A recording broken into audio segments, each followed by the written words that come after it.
तो आज के एक्सेल के वीडियो में हम लोग डेटा क्लीन करना सीखेंगे कि डेटा को हम लोग क्लीन कैसे कर सकते हैं। आप देख सकते हैं कि आपके सामने एक मैंने डेटा रखा है, ठीक है। इस डेटा को आज हम लोग क्लीन करने वाले हैं।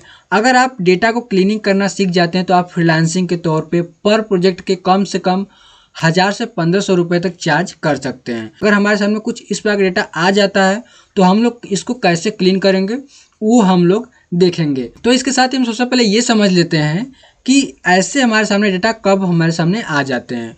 तो ऐसे डेटा हमारे सामने तभी आते हैं जब हम लोग कहीं अदर सोर्स से डेटा को हम लोग एक्सेल में कॉपी पेस्ट करते हैं तो हमारे सामने एक ही कॉलम में कुछ इस प्रकार से डेटा हमारे सामने प्रस्तुत हो जाते हैं।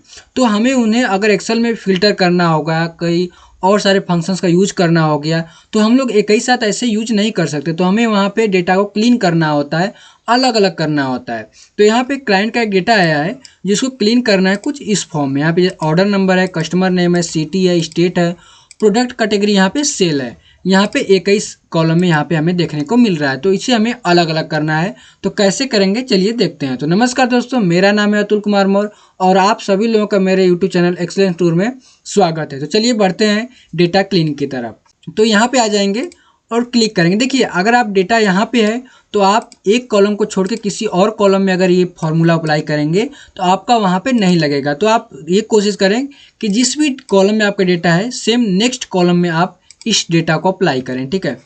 तो यहाँ पे आ जाएंगे और यहाँ पे सबसे पहले जो आईडी एम्प्लॉय आईडी है उसको सिलेक्ट कर लेंगे। तो यहाँ पे लिखेंगे या फिर आप इसको कॉपी कर सकते हैं। जैसे हमने यहाँ पे क्लिक करा और कॉपी करके सेम यहाँ पे हम लोग आएंगे और पेस्ट कर देंगे।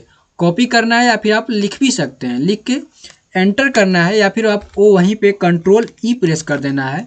आपका जो सभी आईडी जो है वो एक ही कॉलम में देखने को मिल जाएगी। कई बार क्या होता है कि ये जो कंट्रोल ई फ्लैश फिल जो होता है हमारा वर्क नहीं कर पाता है। तो रीज़न क्या होता है कि जो ए फंक्शन जो है वो एआई पे वर्क करता है, ठीक है।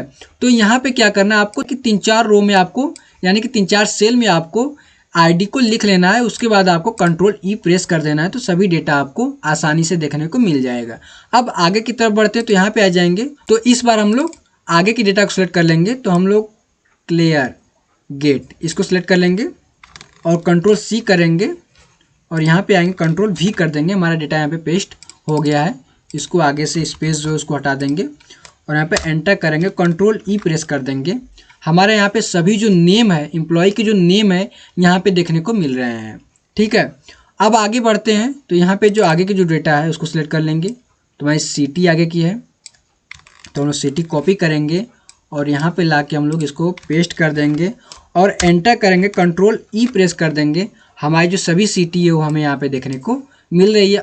तो अब हमारा आता है स्टेट, सिटी हो गई, अब हमारी आती है स्टेट। तो हम लोग यहाँ पे क्लिक करेंगे और स्टेट को कॉपी कर लेंगे यहाँ से। तो हमारा यहाँ पे जो था सिटी था वो हमने यहाँ पे लिख लिया है। तो हम लोग स्टार के बाद की सेल को स्टार के बाद के डेटा को सेलेक्ट करेंगे और कंट्रोल सी कर लेंगे और यहाँ पे आएंगे कंट्रोल वी कर देंगे, एंटर करेंगे और कंट्रोल ई कर देंगे।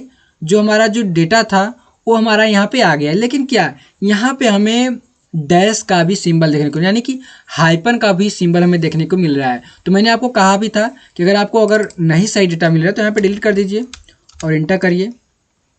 देखिए आप इंटर करते ही सभी डेटा जो सिलेक्ट हो गया है। सभी डेटा जो वहाँ से सिलेक्ट होकर यहाँ पे कॉपी होकर यहाँ पे पेस्ट हो गया। ऑटोमेटिक यहाँ पे आपको पेस्ट हो जाएगा। यहाँ पे आपको देखने कोई ज़्यादा दिमाग लगाने की ज़रूरत नहीं है। आपको सिंपल प्रोसेस से आपको यहाँ पे डेटा को कॉपी करके यहाँ पे पेस्ट कर सकते हैं, यानी कि आपको वहाँ से डेटा को पिक करके यहाँ पे ला सकते हैं। अब उसके बाद हमारा क्या आता है प्रोडक्ट कैटेगरी। तो इसको हम लोग सेलेक्ट कर लेंगे फर्नीचर। तो इसको कंट्रोल सी कर लेंगे और यहाँ पे आएंगे और इसको थोड़ा छोटा कर देंगे।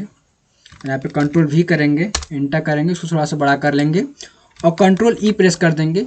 यहाँ पे आप देख सकते हैं कि यहाँ पे हमारा प्रोडक्ट कैटेगरी भी आ गया है, लेकिन यहाँ पे हमारे ऊपर हेडिंग भी आ रही है तो इससे कोई मतलब है नहीं। इसको हम नॉर्मली यहाँ पे डिलीट कर सकते हैं। अब आते हैं सेल्स में। तो इसको भी 96 है तो इसको हम लोग यहाँ पे प्रेस करेंगे 96।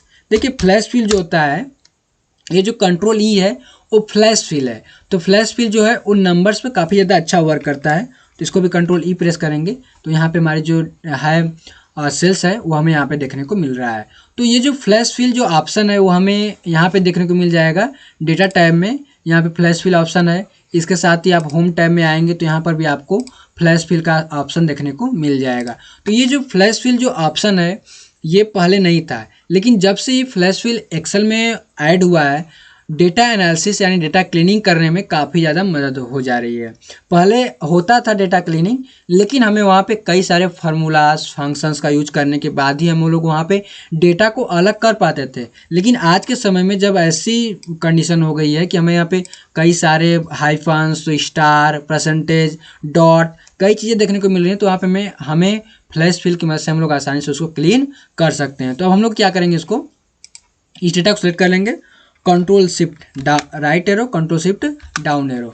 इसके बाद हम लोग कंट्रोल सी करेंगे, या फिर कंट्रोल एक्स भी कर सकते हैं, आपको जो मन हो आप करिए। यहाँ पे आएंगे और हम लोग यहाँ पे कंट्रोल भी कर देंगे। आप देख सकते हैं कि सभी में डेटा हमारा यहाँ पे शो हो रहा है। तो हमें यहाँ पे कहीं पे कटा हुआ आ रहा है, तो हम लोग क्या करेंगे, एक साथ कहीं पे क्लिक कंट्रोल ए कर देंगे, हमारे में यहाँ पे सभी डेटा सिलेक्ट हो जाएगा। उसके बाद हम लोग प्रेस करेंगे अल्ट एच ओ आई, ठीक है। तो हम देख सकते हैं यहाँ पे जो कॉलम की साइज थी वो थोड़ी बड़ी हो गई है, जिससे हमारे यहाँ पे डेटा जो है प्रॉपर हमें यहाँ पे शो हो रहा है।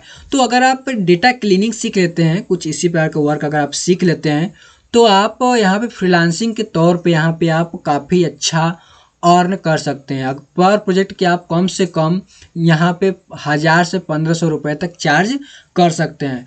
तो अगर आप एक्सेल में अर्न करना चाहते हैं तो आप मेरी वीडियो को फॉलो करते रहिए, क्योंकि मैं यहाँ पे एक्सेल में कई सारे वर्क को आसानी तरीके से आपको बताता हूँ, जिससे आप कहीं पे अगर एक्सेल में कार्य कर रहे हैं, यहाँ पे कहीं पे आप एक्सेल में जॉब करने जाते हैं, तो वहाँ पे आपको काफ़ी ज़्यादा डेटा एनालिसिस या फिर डेटा क्लीनिंग करने में मदद मिल सके। तो मिलते हैं एक्सेल में कुछ इसी प्रकार से फिर से वीडियो में, तब तक के लिए आपका बहुत बहुत धन्यवाद।